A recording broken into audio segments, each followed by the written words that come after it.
ولسمشر عمران خان ته په ټلیفون کې څه ویلي دي او هغه ته چیرته بلنه ورکړې ده، ولې بلنه یې ورکړې ده، او بلخوا ډاکټر عبدالله ولې پاکستان ته ځي. سلامونه لیدونکو، دا هر څه کولی شئ دې ویډیو کې وګورئ.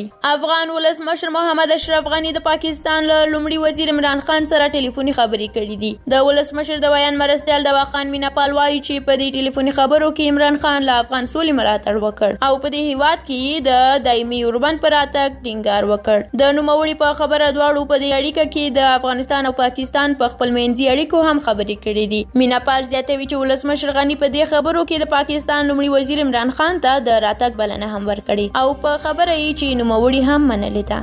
او د دې ترڅنګ بیا بل خوا د مصالحې مشر سبا دوشنبه پاکستان ته ځي. په قطر کې د افغانانو ترمنځ خبرې روانې دي او پاکستان ته د مصالحې شورا مشر ډاکټر عبدالله سفر داسې مهال کېږي چې د افغان سولې په تړاو په سیمه ییزه کچه او په تیره بیا د پاکستان د ملاتړ هڅې روانې دي. پاکستان ته د ډاکټر عبدالله سفر موخه چې ویل کېږي یو پلاوی به یې هم ملتیا کوي. د دواړو هیوادونو ترمنځ د پراخو همکاریو پر سر به پکې د دواړو لوریو ترمنځ خبرې وشي چې اټکل کېږي د افغان سولې موضوع به یې په سر کې وي. پاکستان ته د افغانستان مصالحې شورا مشر سفر داسې مهال کېږي چې تمه ده په نږدې راتلونکي کې د پاکستان لومړی وزیر عمران خان کابل ته راشي.